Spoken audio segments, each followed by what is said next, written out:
side B is not my private. I don't want to post too much beside B. Yes, I understand. That's the only reason, yeah. It was Pittsburgh yesterday, but I'm back in New York City today. I was spending the morning here at the the surrogate court, investigating probate filings in this ongoing investigation into the shenanigans of Tish James. Now, the title today, we're at half-mast there on the flag. I don't know why. The title today is Shenanigans or Straight Shooting at the surrogate court, because I've learned many things today, and, I don't know the answer. In fact, more questions have been raised from what I've learned today, but I did learn some important stuff. Now, I haven't spoken about Tish James in a little while because I knew I was going to come here, and it was, I don't know, maybe a month ago when I started talking about this. And both Sam Antar and Joel Gilbert started freaking out. It didn't make sense to me. I was supportive of those guys originally. I thought they were friendly associates, but now I think they're social engineers who are controlled by the Department of Justice due to plea arrangements associated with felonies. That's my opinion based on evidence I've seen in the public domain. You might look at that same evidence and come to a different conclusion, but this is the surrogate court here. And I was in there looking at the filings related to Marie Rose. Marie Rose, people might recall, was the owner of 11404 Inwood Street. That's an apartment that is associated with Tish James in as much as she's been accused of mortgage fraud, initially by Joel, to my knowledge, for declaring that she was married to her father. And that was so that they could get a mortgage on that thing. And I had said some things that I now know to be incorrect, or I believe to be incorrect. I had said that Tish James never owned that property when she got the mortgage, but in fact, I did find the deed. I had also said that the decedent, Marie Rose, see, we're half-mast today. I don't know why. I had said that the administrator of her state was a federal judge named Thomas Michael Rose. I now have learned that she did in fact have a son with that same exact name, Thomas Michael Rose. Now look at this. Here we have the Queens Eye Center with that I and the number 88, which I think is good luck in China. And then we've also got the Bar Association there. I just noticed that right now. I didn't know that. What do people think of that? Right across the street from the surrogate court. Anyway, so yeah, Marie Rose dies July 1982 in her apartment in Queens from a heart attack, it seems, and she's found there. The son lives in Pennsylvania. I got the address. I was able to purchase certain documents here that you cannot get online. They're not downloadable online, but when you access the same web surrogate database up here in the records room, they allow you to look at it there. You're not allowed to copy things, you're not allowed to photograph things from the screen or anything like that. It says no cell phones allowed. But you can then go outside that room to the cashier and purchase certain documents that are available to the public. The person printing and selling you those documents knows that the death certificate is going to be included in these historic scanned documents, and so they go through and take that out. They won't give you that.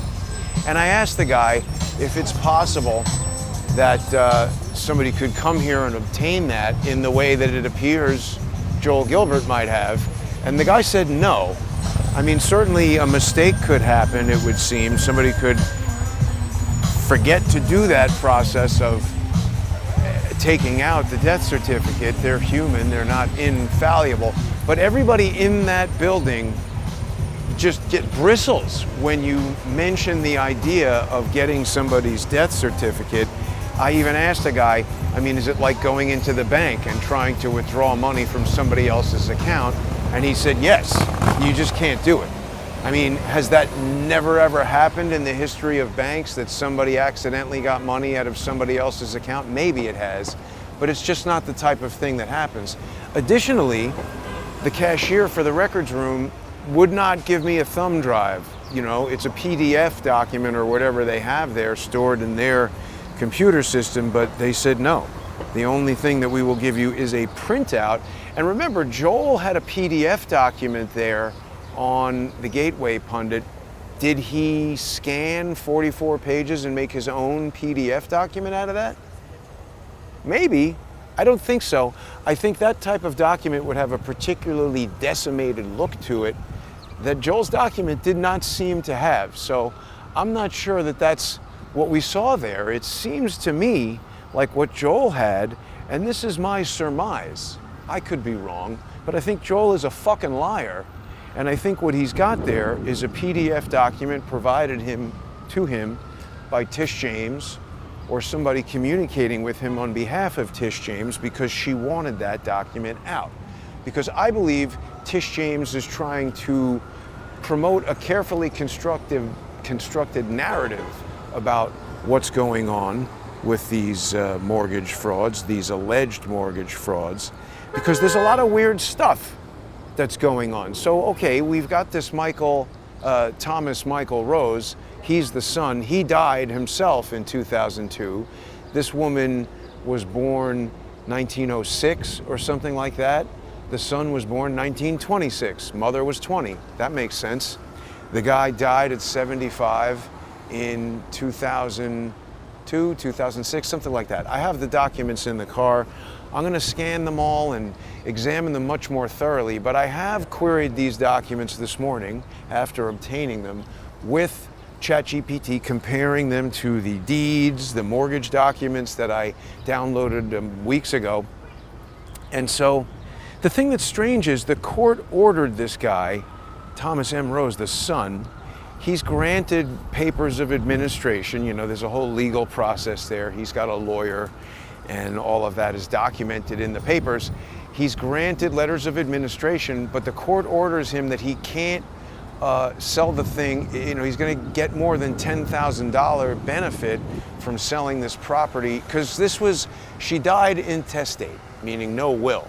So then New York intestate laws determine who controls the property. I guess this is why it's important to have a will if you own anything.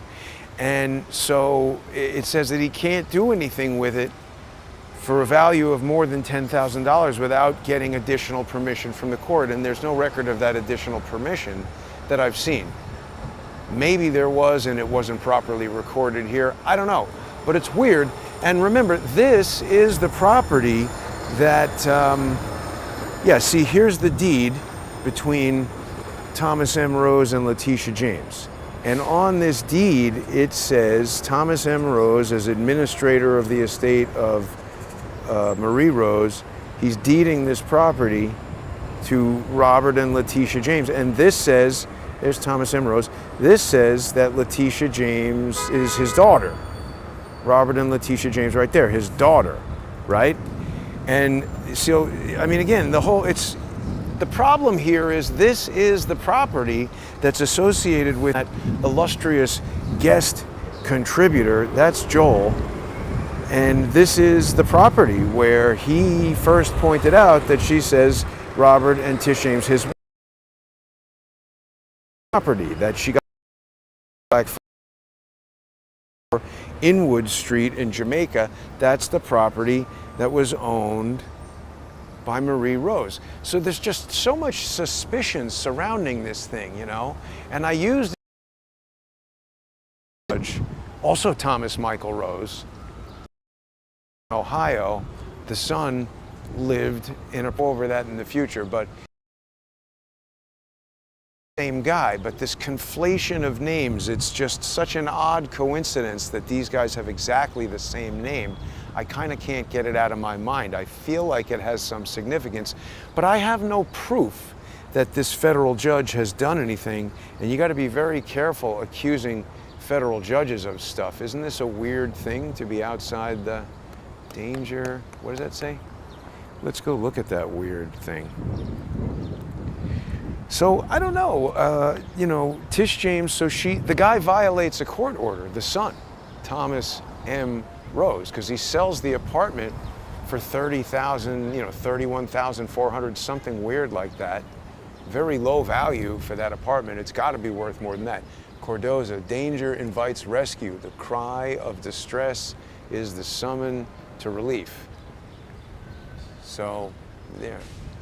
This is the Queens County Supreme Court. I guess this is the whole entire court. I was just up on the 7th floor. That's where the surrogate court is. Maybe all kinds of court is going on in here. 8811, wherever we are here in Queens. So I don't know. I'm not a lawyer, remember. Nothing I'm saying here is legal advice.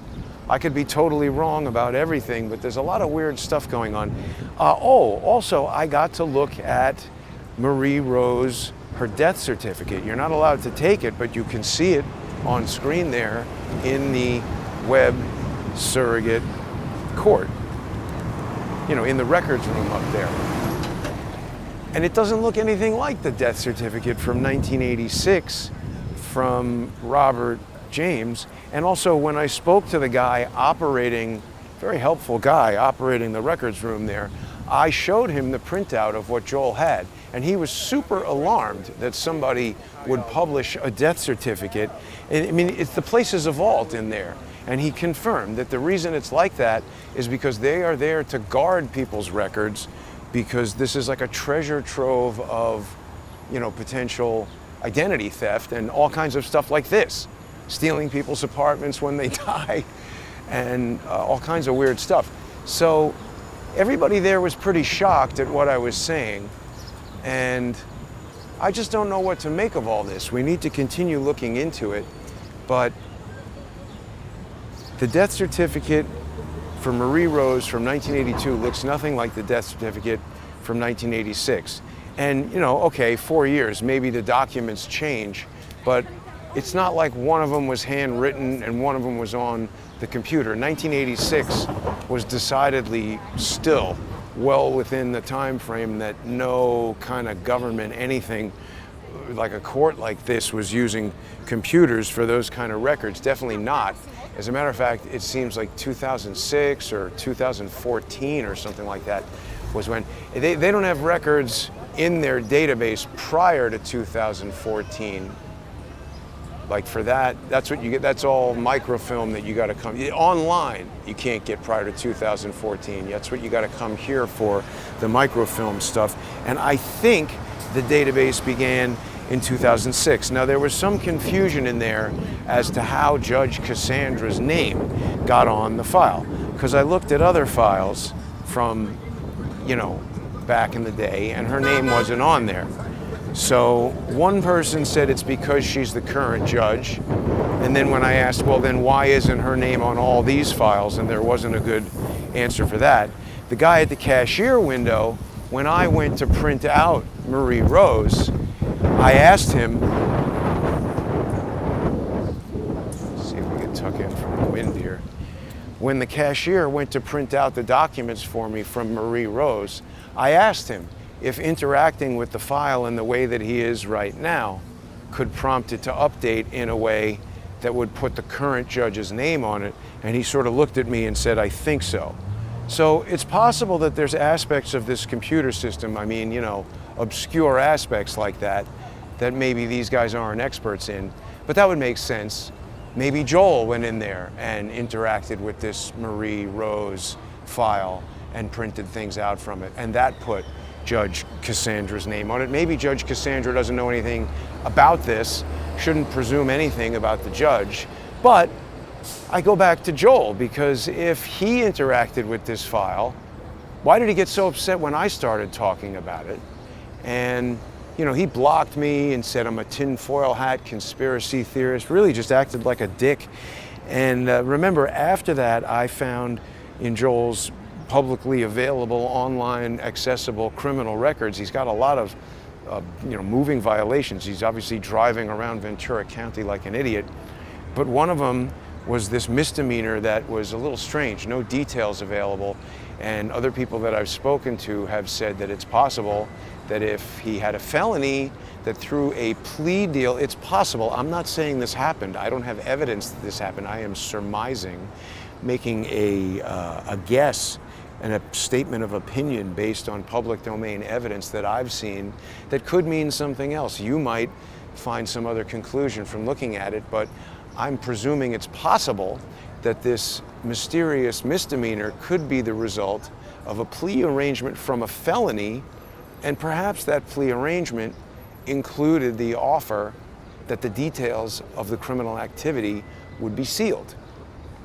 So I'm just very suspicious of people who have entered into plea agreements, because we know Felix Sater did that, and he became a total intelligence asset, according to him, and sworn testimony that he's given to Congress, where he's a DIA, FBI, CIA intelligence asset who's going to Afghanistan to find missiles, getting represented by the same attorney who basically destroyed my financial livelihood and destroyed where the Emmys sued me by Georgia's maniac. It seems he sort of went, I think, to trick me into thinking that he was going away. I'm still not able to, and hopefully within. I wanted to come over to try to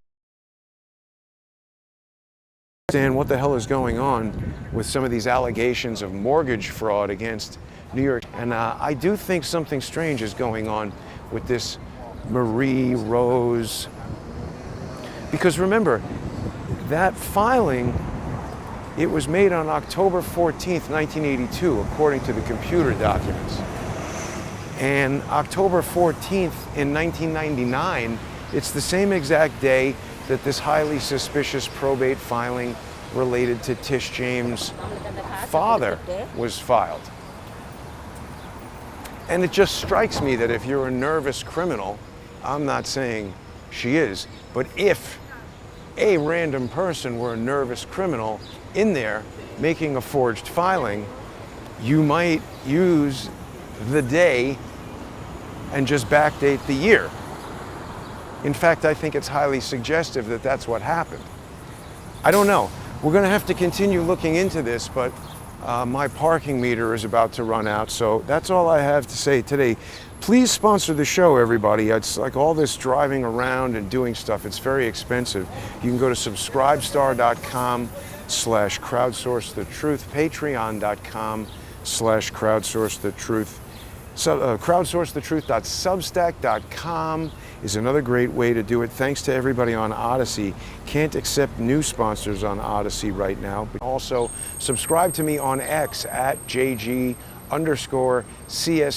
Thanks to everybody who's sponsoring the show. I couldn't do all this stuff, pay for stuff without your support and sponsorship. I'm not selling pillows. I'm not sponsored by any kind of big corporate anything. Viewer sponsors.